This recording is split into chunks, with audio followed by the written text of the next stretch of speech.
Hello दोस्तों, नमस्कार। दोस्तों, भारत के चीफ जस्टिस ऑफ इंडिया यानी कि मुख्य न्यायाधीश सुप्रीम कोर्ट के जो कि संजीव खन्ना थे, उनका रिटायरमेंट हो चुका है और उनकी जगह B.R. गवई भारत के नए मुख्य न्यायाधीश बन चुके हैं 52वें नंबर के। तो भारत के मुख्य न्यायाधीश से संबंधित टॉप मोस्ट फैक्ट जो भी इन्होंने कार्य किए हैं गवई जी ने, उनके बारे में हम डिस्कस करेंगे। इनके क्या क्या कार्य रहे हैं और भारत के मुख्य न्यायाधीश की नियुक्ति कैसे होती है, कहाँ से होती है, कौन करता है, किस किस माध्यम से होकर गुजरना पड़ता है, ये सब हम डिस्कस करेंगे इस वीडियो में। तो वीडियो में आप बने रहिए। तो आइए शुरू करते हैं। देखिए आप, भारत के 52वें मुख्य न्यायाधीश न्यायमूर्ति B.R. गवई। तो B.R. गवई की हम बात करें तो B.R. गवई, ठीक है, इनका पूरा नाम है न्यायमूर्ति भूषण रामकृष्ण, ठीक है, भूषण रामकृष्ण गवई, ठीक है। तो ये भारत के 52वें नंबर के मुख्य न्यायाधीश बन चुके हैं। तो ये क्रम भी आप ध्यान रखें। और इनसे पहले की बात करें 51वें कौन थे, तो 51वें संजीव खन्ना थे, ठीक है। तो B.R. गवई 52वें नंबर के मुख्य न्यायाधीश बन गए हैं, ठीक है। इनके बारे में थ्योरी देख लीजिए आप। हाल ही में भारत के मुख्य न्यायाधीश संजीव खन्ना ने सर्वोच्च न्यायालय में अपने सहकर्मियों को विदाई दी तथा अपना कार्यभार न्यायमूर्ति भूषण रामकृष्णन यानी कि B.R. गवई को सौंप दिया है, ठीक है। ये हैं B.R. गवई जो कि भारत के मुख्य न्यायाधीश बने हैं, ठीक है। इनके बारे में और डिटेल देखते हैं हम। तो न्यायमूर्ति B.R. गवई भारत के 52वें मुख्य न्यायाधीश बने हैं। और इनके बारे में महत्वपूर्ण तथ्यों की बात करें तो महत्वपूर्ण तथ्य देखिए आप। CJI संजीव खन्ना भारत के 51वें मुख्य न्यायाधीश थे, जिनका कार्यकाल 13 मई 2025 को समाप्त हो गया है, ठीक है। किसका? संजीव खन्ना का, ठीक है। इनका समाप्त हो गया है और आज से इनका चालू हो जाएगा, ठीक है। तो न्यायमूर्ति B.R. गवई भारत के 52वें मुख्य न्यायाधीश है और इनका शपथ ग्रहण कब हो रहा है? आज 14 मई 2025 को, ठीक है, आज हो रहा है इनका, ठीक है। यह दलित मुख्य न्यायाधीश होंगे, यानी कि भारत के ये दूसरे दलित हैं, ठीक है। भारत के ये दूसरे दलित मुख्य न्यायाधीश हैं। पहले कौन थे? पहले की बात करें हम तो न्यायमूर्ति KG बालाकृष्णन, ठीक है, KG बालाकृष्णन भारत के प्रथम दलित मुख्य न्यायाधीश थे जो कि 2007 में बने थे दोस्तों, ठीक है। आगे देखिए आप, इन्होंने कौन कौन से महत्वपूर्ण फैसले लिए उनके बारे में भी हम डिस्कस करेंगे। तो महत्वपूर्ण फैसलों की बात करें तो 2016 में जो विमुद्रीकरण हुआ था, यानी कि विमुद्रीकरण का मतलब होता है नोटबंदी, ठीक है, नोटबंदी हुआ था, इस विषय में इन्होंने महत्वपूर्ण कदम उठाया था, ठीक है। तो इस कदम की संवैधानिकता को बरकरार रखा, इन्होंने बरकरार रखा था दोस्तों, ठीक है। तो 2016 का विमुद्रीकरण। इसके अलावा हम बात करें तो धारा 370 हटाने का मामला, उस संविधान पीठ का हिस्सा रहे जिसने इसे वैध ठहराया, यानी कि जो पीठ थी जिसने 370 को हटाया था, धारा 370 को, उस पीठ का हिस्सा रहे थे कौन? Doctor B.R. गवई यानी कि भूषण रामकृष्णन गवई, ठीक है। आगे देखिए आप, इलेक्टोरल बॉन्ड मामला, ये मामला भी देखो क्या था, इलेक्टोरल बॉन्ड मामला। इसमें एसोसिएशन फॉर डेमोक्रेटिक रिफॉर्म बनाम भारत सरकार में योजना को असंवैधानिक ठहराया। तो इस मामले के भी ये हिस्सा रहे थे, ठीक है। आगे हम बात करें तो पंजाब राज्य बनाम देविंदर सिंह 2024 का एक मामला था, जिसमें अनुसूचित जाति और जनजाति में भी क्रीमी लेयर लागू करने की वकालत की ताकि वास्तविक समानता सुनिश्चित हो सके। देखो दोस्तों, हम बात करें, देखो क्रीमी लेयर की, देखो बहुत से लोग ऐसे हैं जो कि जॉब लग चुके हैं, ठीक है, अब उनके बच्चे भी क्या है, जॉब लगने वाले हैं, ठीक है। तो कहने का मतलब ये है कि अगर कोई व्यक्ति को जॉब मिल चुकी है, अब उसकी आर्थिक असमानता सही हो गई है, अच्छी हो गई है, तो उसको दोबारा से उसका आरक्षण का लाभ नहीं मिलना चाहिए। इसकी पैरवी करी थी किसने?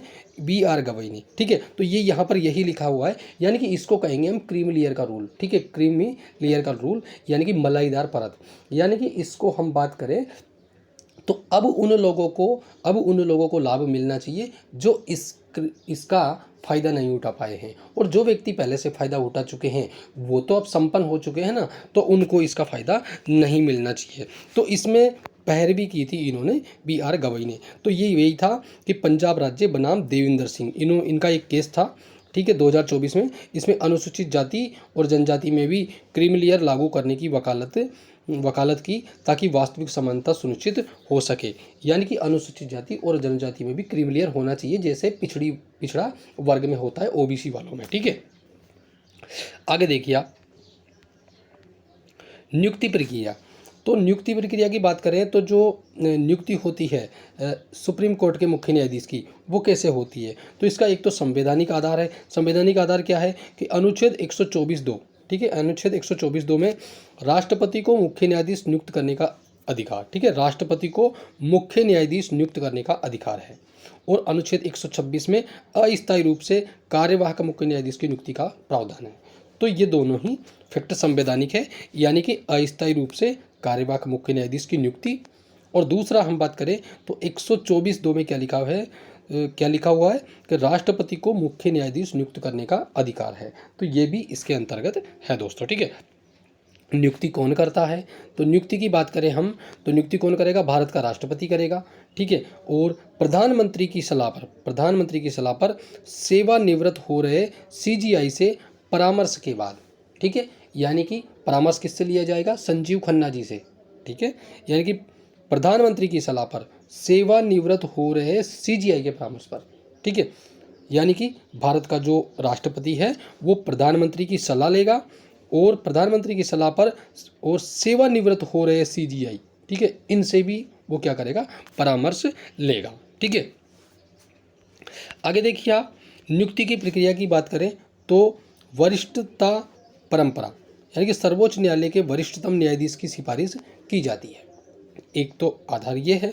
दूसरा परामर्श, सेवानिवृत्त हो रहे सीजीआई द्वारा सिफारिश, संदेह होने पर वरिष्ठ न्यायाधीशों से परामर्श आवश्यक, एक ये है। और कानून मंत्रालय तो इसमें सिफारिश प्राप्त कर प्रधानमंत्री को भेजता है। ठीक है, और राष्ट्रपति प्रधानमंत्री की सलाह पर नियुक्ति करते हैं। और चिकित्सकीय प्रमाण पत्र की बात करें तो नियुक्त व्यक्ति को स्वास्थ्य प्रमाण पत्र देना होता है दोस्तों। ठीक है, और राजपत्र अधिसूचना में बात करें तो नियुक्ति की घोषणा भारत के राजपत्र में प्रकाशित होती है। तो ये संबंधित टॉप मोस्ट इसके फैक्ट हैं। ठीक है,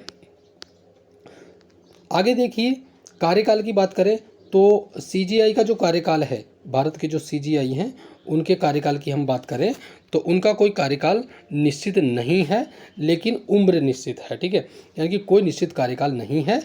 अधिकतम आयु 65 वर्ष, यानी कि 65 वर्ष की आयु पूर्ण हो चुकी है तो वो अपने आप ही अपने पद से हट जाएंगे, बाकी उनका कोई आधार नहीं है हटने का। ठीक है, और ये कहाँ लिखा हुआ है? अनुच्छेद 124(2) में लिखा हुआ है। ठीक है, आगे देखिए आप पात्रता मानदंड में वह भारत का नागरिक हो और निम्न में से एक अनुभव हो। क्या अनुभव? उच्च न्यायालय, यानी कि हाई कोर्ट की बात चल रही है। हाई कोर्ट जो राज्यों में होता है, हाई कोर्ट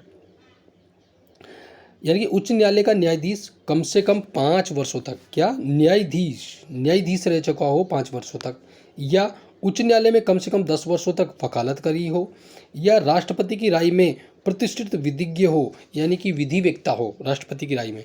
ठीक है, ये सब उसके अंदर गुण है, ये सब है उसके अंदर है, तो वो भारत का मुख्य न्यायाधीश बन सकता है। ठीक है, कॉलेजियम प्रणाली क्या होती है? कॉलेजियम प्रणाली में बात करें तो इसका उद्देश्य देखो सुप्रीम कोर्ट और हाई कोर्ट के मुख्य न्यायाधीश की नियुक्ति की सिफारिश करना, यानी कि जो सुप्रीम कोर्ट के मुख्य न्यायाधीश हैं और हाई कोर्ट के मुख्य न्यायाधीश हैं उनकी नियुक्ति की सिफारिश करता है क्या? कॉलेजियम प्रणाली करती है। ठीक है, सुप्रीम कोर्ट के न्यायाधीश के लिए कॉलेजियम क्या रहेगा? तो सीजीआई यानी कि मुख्य न्यायाधीश प्लस सुप्रीम कोर्ट के 4 वरिष्ठतम न्यायाधीश, ये सुप्रीम कोर्ट के लिए रहेगा। और हाई कोर्ट के न्यायाधीशों के लिए संबंधित हाई कोर्ट का मुख्य न्यायाधीश प्लस 2 वरिष्ठतम हाई कोर्ट के न्यायाधीश। और एससी स्तर यानी कि सुप्रीम कोर्ट स्तर के सीजीआई मुख्य न्यायाधीश प्लस 2 वरिष्ठतम सुप्रीम कोर्ट के न्यायाधीश, ये इसके आधार होंगे। ठीक है, आगे देखिए आप कार्यवाहक मुख्य न्यायाधीश। तो कार्यवाहक मुख्य न्यायाधीश अनुच्छेद 126 के तहत नियुक्त किया जाता है। यानी कि आपसे प्रश्न यह भी पूछा जा सकता है कि कार्यवाहक मुख्य न्यायाधीश की नियुक्ति कौन से अनुच्छेद में है? तो अनुच्छेद 126 के तहत की जाती है। सीजीआई का पद यानी कि चीफ जस्टिस ऑफ इंडिया का पद अस्थायी रूप से खाली होने पर वरिष्ठतम उपलब्ध न्यायाधीश को कार्य सौंपा जाता है। अगर अचानक जैसे मर जाए या कुछ हो जाए तो वरिष्ठतम उपलब्ध न्यायाधीश को कार्यभार सौंपा जाता है। ठीक है, तो ये टॉप मोस्ट मैंने फैक्ट भी बता दिए हैं आपको कि क्या क्या टॉप मोस्ट फैक्ट बन सकते हैं। तो अभी देखो लेटेस्ट में है और आपके करंट में भी इस तरह के प्रश्न बन सकते हैं एग्जाम में, जो भी आगामी 1-2 महीने के अंदर एग्जाम होने वाले हैं उनमें। और इसके अलावा हम बात करें तो जो सुप्रीम कोर्ट पढ़ते हैं आप, वहाँ के लिए भी। ठीक है, तो दोनों ही तरह से ये आपके टॉप मोस्ट मैंने फैक्ट भी बता दिए हैं और सुप्रीम कोर्ट के न्यायाधीश जो 52वें नंबर के बने हैं उनके बारे में भी बता दिया है मैंने। ठीक है, तो नेक्स्ट वीडियो में फिर मिलते हैं, तब तक के लिए नमस्कार, धन्यवाद। चैनल को सब्सक्राइब करिए, शेयर करिए, बेल आइकन को प्रेस करिए। धन्यवाद।